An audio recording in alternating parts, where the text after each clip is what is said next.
Have you ever thought, is this just me when struggling to stay organized, start tasks, or manage time? For those of us over 50, these challenges might not be just aging. They could be ADHD hiding in plain sight for decades. I'm Jami Shapiro, host of Grandma Has ADHD, and I'm building a community where your experiences matter. Whether you're diagnosed, questioning, or simply curious, you're not alone. Our Facebook group is filled with vibrant, understanding people over 50 who share their stories, strategies, and yes, even their struggles, with plenty of laughter along the way. Ready to find your people? Join our growing Grandma Has ADHD Facebook community. Please like and subscribe to the podcast wherever you listen and share it with someone who might need to hear they're not alone, because ADHD doesn't have an age limit and neither does understanding yourself better. Together, we're changing the conversation about ADHD after 50. Come be part of the story. Hi, and welcome to the latest edition of Grandma Has ADHD. I am here today with a very special guest that I got to meet at the International ADHD Conference. I had Elle O'Flaherty send me her bio prior to our chat. And as I shared with her, as is the case for most people that I interview who have ADHD and are in this space, her vita or her qualifications read off like, a very, very high achieving person, which is very typical for ADHD. They have a lot of degrees and professional appointment. I can't even think of the word. So I'm going to just give you the highlight, and then I'm going to let Elle O'Flaherty introduce herself and her business. So she actually is a JD and a professional coach. She's a keynote speaker, and she is the founder of Interlace Solutions Coaching. She specializes in the performance optimization ADHD strategies. I am like bumbling today, but I'm keeping it real. Like I tell everybody, she empowers professionals and organizations to excel. She's been featured in national media outlets, including Medium, Yahoo Finance, and Atlassian. I'm butchering it. She delivers research-backed insights and practical tools with humor to enhance productivity, leadership, and career growth. In her previous life, she was a litigator and an international trade negotiator. Whew, that's a lot.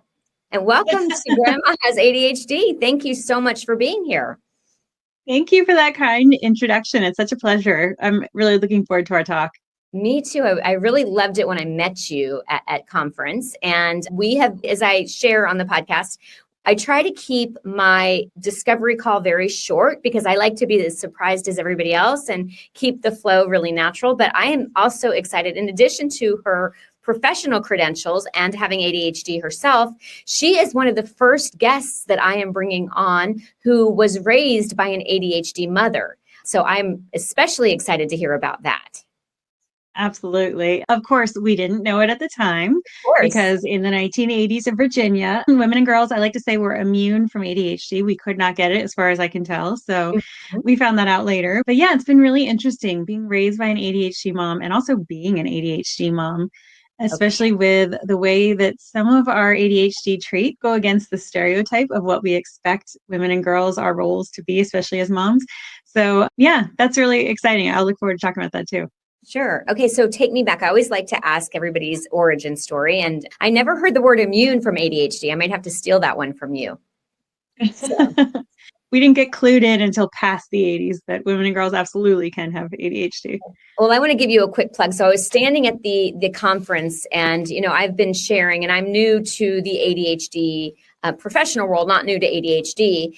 And I was sharing, that I'm doing this Grandma Has ADHD podcast, and somebody that hears me says, "Oh, you mean we're not going to outgrow it like everybody says?" So it's just like there's this whole misconception. And have you seen this magazine yet? Yeah. Go ahead. No, I was going to tell of our listeners, if you're not watching on YouTube and you are listening to the interview, I am holding a magazine that you can find on the newsstand until March 21st. It's called Very Well ADHD. It's a special edition. And unless you're living under a rock, you are hearing about ADHD. It's all over TikTok. It's all over Facebook, all of the reels, and now in magazines on the newsstands. But nobody is discussing ADHD in seniors and that intersection. So it gives me even more passion, but not only to, alert people about what ADHD looks like in seniors, but also the ADHD community who needs to start thinking about one day they're going to be a senior with ADHD. So anyway, that's my little soapbox. So I think that's absolutely true.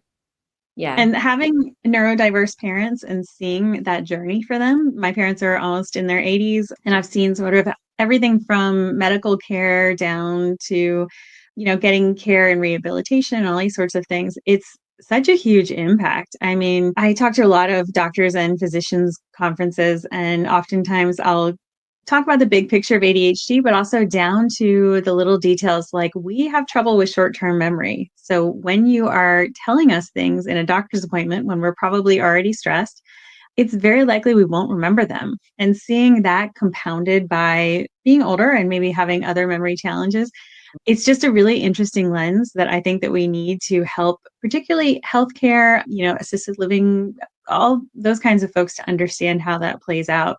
And of course, also people who are realizing that they have been ADHD all their lives. I have some clients who will realize it when their children or grandchildren are diagnosed. And I like to tell people that it's completely normal to go through a grieving process of what could have been, how you could have understood yourself, just lots and lots of different things. And I find that absolutely rings true as well for folks who are in their senior years and trying to help people understand their life through this new lens. It's really, really interesting. So there are a lot of pieces to it that I'm seeing. Right. In fact, you brought up something with aging, and it is normal for even the neurotypical person to, even if they don't have dementia or, to have a cognitive decline. And so we need to start doing more universal design around that decline in our memory, whether you have ADHD or not. So I just wanted to kind of point that one out. But I want to go back and hear your backstory. How did you get here? So do you mind sharing? No, of course. My villain origin story. Villain. Okay, go ahead. It was definitely not a direct route. I will say that. So I wasn't diagnosed until well into adulthood. And by then, I had been an attorney for almost 20 years. I had a career that on paper looks great. I was leading delegations and part of delegations to the World Trade Organization and to the United Nations. It was really interesting, meaty work. But in the day-to-day as an attorney doing these things, a lot of it was sitting in a room by myself reading very dense text. And that can be a challenge for anyone, but particularly with my version of my spicy brain. And so I started noticing what I really, really enjoyed. And outside of what we're supposed to enjoy, outside of what I call prestige pressure, where particularly a lot of my clients who are raised by white collar parents, they feel this pressure of what they should be doing, become a lawyer or a doctor or whatever it is. And when I really started looking at what I actually genuinely enjoyed and wanted to do, a lot of it had to do with coaching my team and helping to develop people, teaching. Of course, this is very ADHD, but just as a side gig that I assigned myself, a colleague and I put together a 2-day training on everything you need to know about international trade to be a negotiator. And we started delivering this around the world. And it was one of the most rewarding things that I had done. And so I started looking into coaching and getting credentials, and it kind of evolved to where I opened my own firm, and we're worldwide. And also now I do a lot of speaking and training. And some of the things I focus on are certainly, it's interesting because, again, I'm ADHD, right? So I got certified in 3 different kinds of coaching. And so I blend ADHD coaching, career coaching, and then also executive coaching. Not executive like executive function, but executive like, so you're a CEO, what comes now? And so I pull from all of that. And then I also do a lot of keynote speaking and training and all those sorts of things. And it's been great. The second half of my career has been such an exploration in what I actually enjoy and what really inspires me. And kind of have beef with every high school guidance counselor ever, because at least when I was in high school, 150 years ago. I'm sure you're younger than I am. I'll tell you, I graduated in 88. I am not too much younger than you. But, they used to do these tests about saying, okay, where are your talents? What are you good at? Okay, go be that. But they Mm-hmm. never asked, and do you enjoy it? Which I Oh, think is such a critical question because I'm a pretty good lawyer and trade negotiator, but I never want to do it again. And wow. so that's one of the things that I ask a lot of my clients.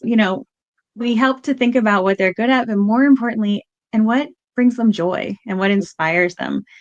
And Mm-hmm. so that's one of my big focuses in my work now is trying to make people understand that joy and fun should not be disconnected from your professional self. And I I think love that unfortunately it has in a lot of ways.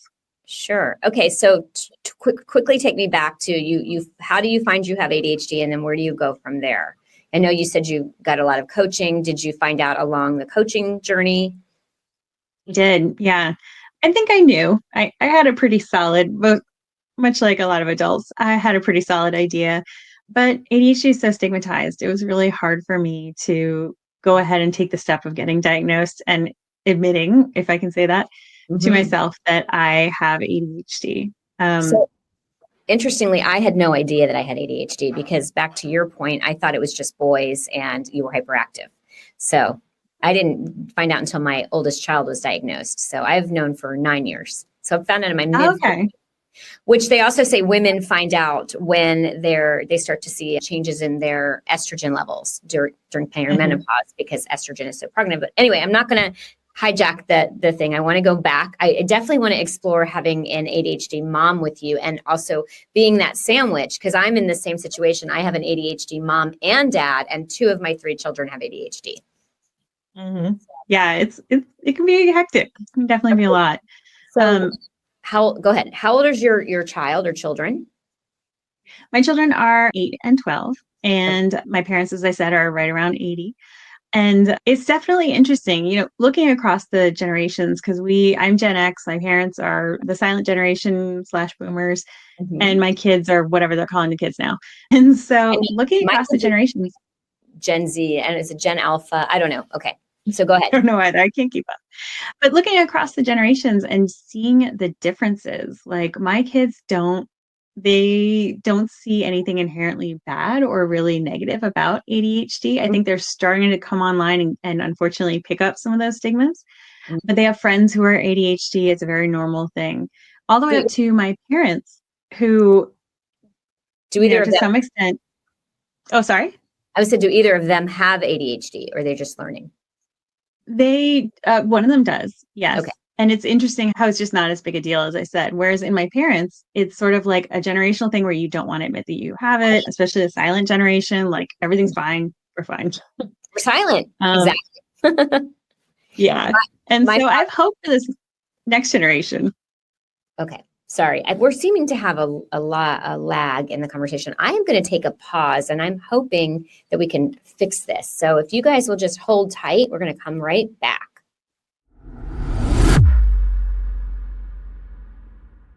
Ever wondered why helping a loved one declutter feels like speaking different languages?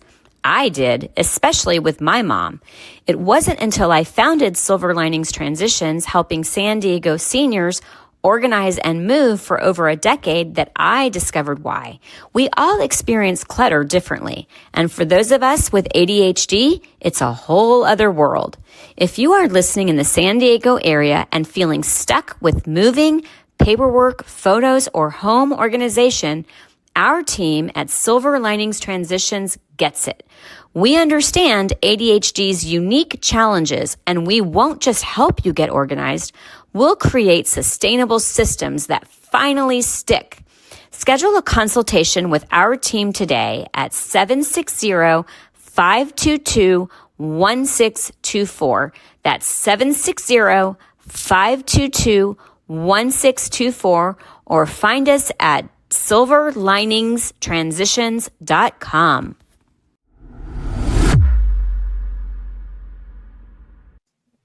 And we are back with Elle O'Flaherty. We were talking about being in the middle. I did want to share with you, Elle, when I had a feeling that my youngest child had ADHD, I actually went on the internet and I looked up famous people with ADHD. And I wanted her to feel proud of it because, I'm not going to get into in this conversation the toxic positivity of ADHD or the negative part, but just like you can achieve whatever you want and we all have a different role in the world. So if, I'm glad to see that your children are learning about it. And if they ever have those feelings of shame, there's some amazing people in the world with ADHD. So we were talking when we took a break about, sort of what I wanted to cover. And Elle said, specifically women with ADHD and what society expects of them. And that is why it was so great for me to hear that you were raised by an ADHD mom. So share with me how you, now looking back with the 2020 vision, how you think having an ADHD parent maybe was different than having a neurotypical mom. Well, I will say that to me, at least, it seems like the women's role in society, both, a generation ago and unfortunately still now, a lot of it has to do with the sort of executive function of the family, right? Mm-hmm. So we as women are expected to be the social secretary and respond to correspondence and keep the calendar. We're also expected to be the ones who keep the trains running on time. Mm-hmm. And literally all of those are hard for someone with ADHD. Mm-hmm. And so, I saw it in my mom with things like she had trouble with sort of sometimes connecting with other people socially and not as much for herself, but I think it was a little bit challenging with us as kids and sort of helping to make those connections. I think she was very overwhelmed because, of course, I was the latchkey generation. So she worked and so did my dad. And we really didn't have the same social infrastructure to support, not that it's great now by any means, but to support working moms. And mm-hmm. So I think she was incredibly overwhelmed by trying to keep track of everything for work, everything for her family. And then if there was time, which there often wasn't, everything for herself. Mm-hmm. And now having experienced it also as a mom, the way I see it for myself is, as I said, for instance, if there's going to be an event or a play date or a birthday party, the other parent's going to reach out to the mom almost always. The school is going to reach out to the mom, all that good stuff. Mm-hmm. And I'm married to a nuclear engineer who is unbelievably on top of his game and really great at all of those kinds of administrative things. Mm-hmm. And so I've turned over a lot of those traditional roles to my husband. He is very much our social secretary and he keeps the calendar and he makes the plane or the trains run on time. Wow. If I had to do any of that, we would never get anywhere. But so it is interesting to see people's reactions. Mm-hmm. I was going to tell you before I was diagnosed, I have 3 children. And I remember going to my now ex-husband and saying, I can't keep it together. I just can't get organized. And I also worked. Can you help me? And he was, no, that's on you. So, many reasons that he's my ex, but it's so great that we do need to change those roles of this is what, gender does. I have a non-binary child right now and really like shaking up gender norms for me and really looking at, just because I have these body parts doesn't mean this is what I'm good at or should be doing. Yeah, absolutely. It's crazy. And especially when we are on equal footing where both partners are working, it is insane to think that one should take over this entire role. And unfortunately for my generation, I think my husband is still a bit of a unicorn. And I see some people's husbands who do take over some of this role. And interestingly, I do see it more with my friends who have, neurological differences or disabilities because their husbands have to step up to the plate. Mm-hmm. But as we start to normalize this and as the school doesn't instantly call me instead of my husband or, different things like that, I think that it'll shift the burden a bit. Mm-hmm. And I think that and putting in place tools and skills that helps make this easier. So we aren't expected to be super parent or super whatever with everything in our head. And we start being able to offload some of these things either to automation or to some of, apps and tools and things that help. I'm really grateful for that. Right. I think we're really lucky in that way. My audience, seniors, a lot of them are technologically challenged. Even for us getting onto this podcast today, and I didn't learn this until my ADHD coaching, that a lot of people with ADHD tend to have technological challenges because we don't want to go step A, step B, step C, step D. And so when we skip a step, inevitably, the cards are going to crumble. So tell me about, does your mom know that you think she has ADHD or that she has ADHD? Like where is that all falling? She does. She has a formal diagnosis. She took medication for some time. What's interesting is that she had a formal medication and took medication and never told me. And Oh, so I didn't know until after I was diagnosed that she already had a diagnosis. And as many of us know, it's highly genetic. And so my reaction was I was a little bit grumpy about it. I'm not going to lie. And I was like, that would be good information to know. And mm, if it were something else, like if it were diabetes running in our family or whatever, of course you would tell your kids about that. So mhm. something that is equally as inheritable to not share it with our kids, I was a little bit dumbfounded. But again, I think it goes back to that stigma, Yes, unfortunately. they don't discuss it. So with my mom, my mother, I diagnosed my mother this past about a year ago, and I call her the original grandma for Grandma Has ADHD because I knew for 9 years that I had it, and my mother had seen a psychiatrist for depression and anxiety, which very commonly occur with ADHD. Had a physician, had a therapist, and nobody ever suggested that she had ADHD until I said, "Mom, Yeah. listen to this podcast." And then the light bulb, switch went on. And that was the backstory for this podcast, which is, you have a whole generation of people who don't even know they were skipped even more than we were skipped because, at least they were diagnosing ADHD in boys when we were growing up versus minimal brain dysfunction. And, so you've got people. And so for that, the fact that your mom even knew she had it is pretty amazing. How old was she when she figured it out or just, discovered it? But she was well into like past retirement. And I think yeah, she had a therapist who was cool and who got it, which I think is good. But yeah, I mean, especially for women, I think that the diagnostic criteria, it's usually a symptoms inventory, is hugely biased towards the sort of typical hyperactive 7-year-old boy bouncing off the walls, Mm-hmm. which less and less of us as we become adults are purely hyperactive type and more of us are combined like me, hi, or inattentive type, which I really don't think that these tools capture as well. And unfortunately, I've come to realize from, again, speaking to these groups, therapists and doctors tell me that the entirety of their training on ADHD was about 15 to 20 minutes in school. And so when I present to these groups, their reaction is usually, wow, I didn't know any of that, which Mm-hmm. is a little concerning. It really Um, is. 1 in 5 memory care clinics only 1 in 5 are screening or asking questions about ADHD. And there are, false diagnoses out there. So yeah, I mean, we've got to get the word out. And also, when you have ADHD, and I'm sure you can relate to this, the times are now and not now. And so we're kind of slugging along in the moment that we're in, and we're not future planning. And I think that's going to really affect a lot of our generation and older as we are, going into retirement, if we can't even afford to retire, because unless we have a partner like you do, we may not have saved effectively and really planned for what is it going to look like when I can't work anymore and I maybe can't take medications, right? mhm.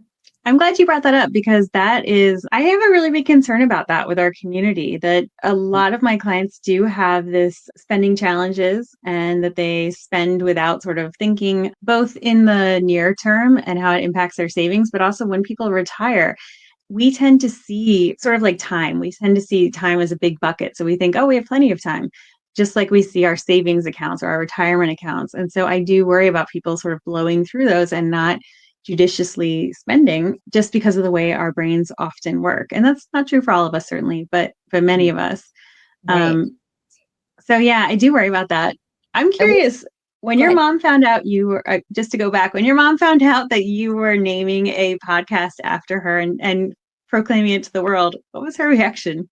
So that's a really good question, and nobody has asked me that. So initially, I actually, by trade, I am a senior move manager. So I started a company, Silver Linings Transitions, a little over 10 years ago. And we were going into seniors' homes when they were either moving to a smaller space or needing to get organized and handling the entire move for them. And I started doing a lot of speaking on, the downsizing, now we call it right sizing, getting organized. And so when I would speak, I would say that I came from a family with hoarding disorder, because if you had seen my mother's home, there were pieces of furniture that you couldn't see. She had things everywhere. And if you didn't know to distinguish it, you might have said that she had hoarding disorder. So I actually called her up. I said, Mom, I have some good news for you. You don't have hoarding disorder. I think you have ADHD. And initially, I actually had taken some pictures of her home, and I did not blast them on the internet, by the way. I was doing a presentation in San Diego. She is in Florida, but it turns out that someone that knew her saw these pictures and called her and said, your daughter is putting pictures of your house all over the internet. So my mom was outraged with me. I said, Mom, they're not all over the internet. I use them for a presentation because I wanted to explain to people, what does ADHD look like in seniors, and how do we distinguish ADHD from hoarding disorder, which I have a very good understanding of. And here's what I tell people, audience. And again, I'm not a doctor, but it's generally what I see is that somebody with hoarding disorder, if we want to go into their home and we want to start touching things, they're going to have a visceral reaction to it. It is so uncomfortable for them that they're going to resist, and it's going to be a bad experience. If I go to somebody whose home maybe looks very similar, and I will say my mom's is not as bad as what you would see, but if I said, hey, Mom, I'm going to come in and get your place organized, my mom would be like, good, when can you start? She's overwhelmed. She doesn't know where to begin. Because we tend to get super excited about something, my mom's a big crafter, so she will buy everything that she needs for the craft, and then she'll lose interest and move on to the next craft. That's part of it.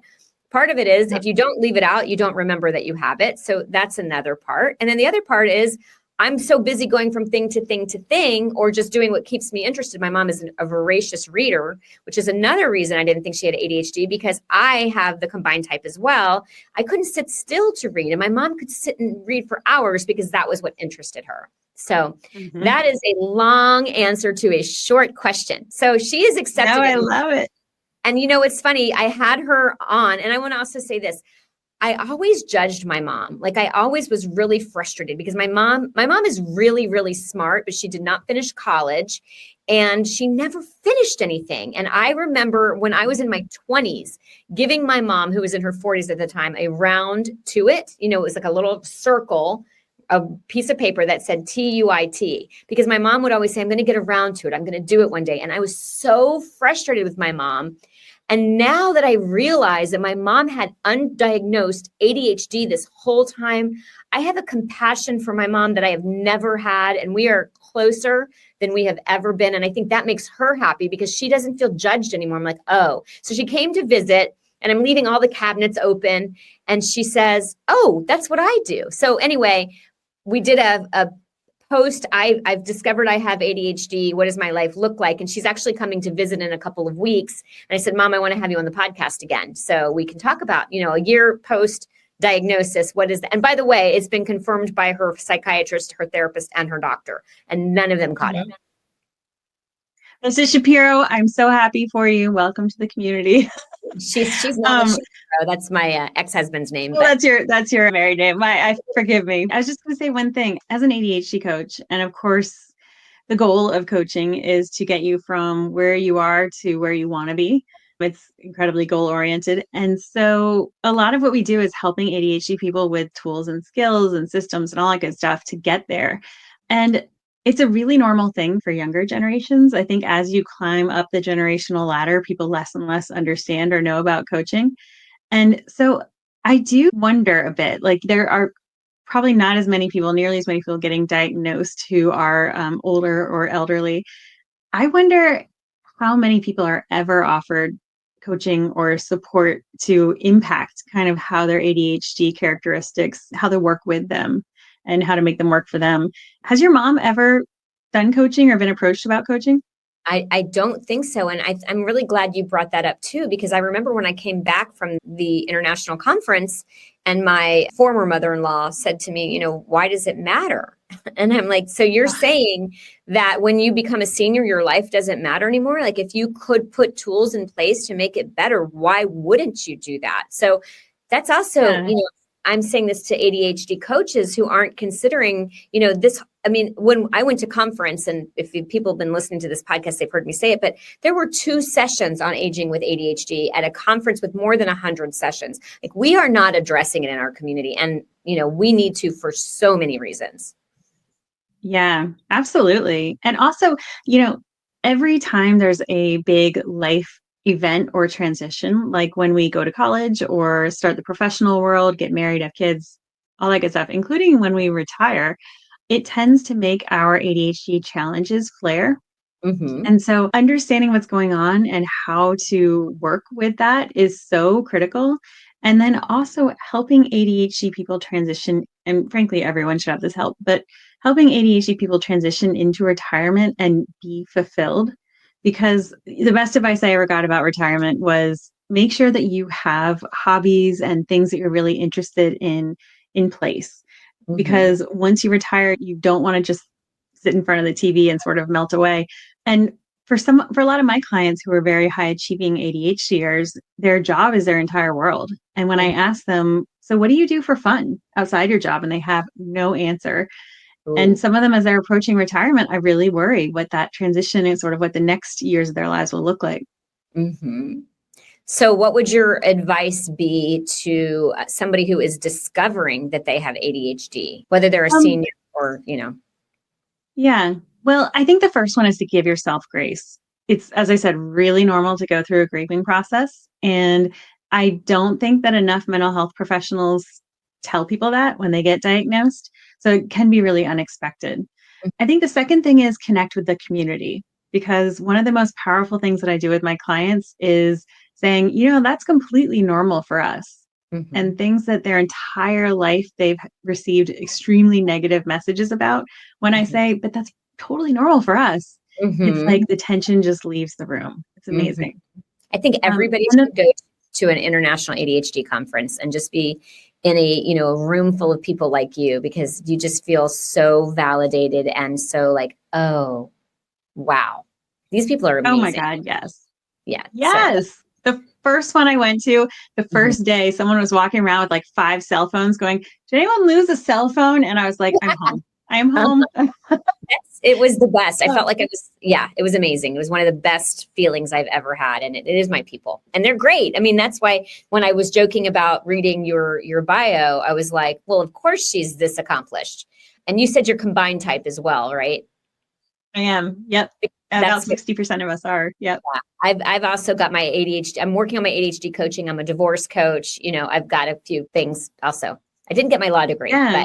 but That okay. was kind of an interesting combination there to see, because a lot of my clients, I help also with, just kind of by happenstance, I help with how ADHD is impacting their relationships and their marriages. It would be really interesting to help people who are going through divorce, and helping to some of my clients have a lot of shame and guilt over how they feel like they didn't show up for their partner. And I wonder how unwinding that might be helpful. I have a podcast in my head already planned on the whole topic of divorce and ADHD. My father's been married 5 times. So, Yeah. Yeah. Which is not that uncommon. right. So I interrupted you and I apologize. It's, as you know, I have ADHD. So it's like, okay, she interrupted me. So I had asked you when people find out what they should do, and you said find their community, which then spurred me into, the ADHD conference. What else? And then I want to find out how somebody who's listening to you, who should find you and how should they find you? So we need to make sure that we cover that as well, Elle. Absolutely. The last thing that I was going to say is to get curious and find the tools and things that work with your brain. My one word of caution is anyone who is trying to shoehorn you into being neurotypical or to do things the way neurotypical people do, no, that is not going to work for you. That is unpleasant and impossible. And Mm-hmm. so looking for tools and things that are specifically made often by and certainly for ADHD people is really powerful. And that's when coaching comes into play. As far as how people reach me, my website is interlacesolutions.com. We only work with adults. We coach professionals from across their career, but particularly folks who are sort of mid and executive level. Our website has lots of information. I write a newsletter, a monthly newsletter that people are welcome to join. It gives you lots of free tips and interesting things. And then I do a lot of professional speaking. These days I'm hired by a lot of companies to talk about ADHD, to talk about leadership. And my whole goal in this life is to reduce the stigma around ADHD. So pretty much anywhere I can do that, you'll find me. That's awesome. Well, you and I are definitely aligned, only I'm extending that to helping seniors to realize that it isn't anything that should be stigmatized. None of us chose to have ADHD. It was what we were born with. And I always say you should actually feel proud because we were born with, I hate to use the word disability because there's so many gifts and advantages, but you have had to figure out without the tools that we are now, experiencing how to navigate life. And you did it, so I really applaud seniors. And I just wish that they would, that generation would embrace it and not be ashamed of it. I love that. And if you don't mind me sharing one more thing, this is something that brings me a lot of joy. The National Institutes of Health did some modeling on early human groups. And it's such a fascinating research article, but it shows that having a small percentage of the population that has ADHD traits was actually critical for human survival. And the genes that we think are responsible for ADHD, it's DRD4, has been positively selected throughout all of human evolution. And so I absolutely do not see this as a disability. I see it as a difference and frankly, an important one. Unfortunately, when the Industrial Revolution came along and we sort of got stuck into cubicles and that sort of a thing, that's where we started having some trouble. But it's just really fascinating when you think of it that way, that it's a lot more like being left-handed. It's not a good or a bad thing, but the world was created for right-handed people. So we kind of have to figure out our own way of doing things. I love that. You gave me chills. I want to end on something that I'm Jewish, not something I really talk about, but I remember a rabbi discussing that, that you could think of religions as a symphony, and that if we all played the same instrument, the music wouldn't sound as good. And that's exactly what you just said. So that is just pretty amazing. And I could go on and on about how wonderful the traits are, that we have. I am so grateful that you came on this podcast and that I got to meet you. Any final words before I, end the episode? We went a little longer, but it was so great. You had so much wisdom. And again, one of the only guests I've had so far that has an ADHD mom. Well, thank you so much for saying that. And you sound like you have a very smart rabbi, and absolutely. I love that you're reaching out to this population that's underserved. I think that folks who are older aren't getting nearly the information about ADHD, and especially the positive information that you're talking about. So you're doing the angel's work. Thank you so much for having me on. Yeah, I appreciate it. I love your smile too. Thank you. All right. Well, if you have listened, as you know, when I end this podcast, I truly believe that when you know that you have ADHD and you use it to your advantage, you really can make the rest of your life the best of your life. Thanks so much for listening.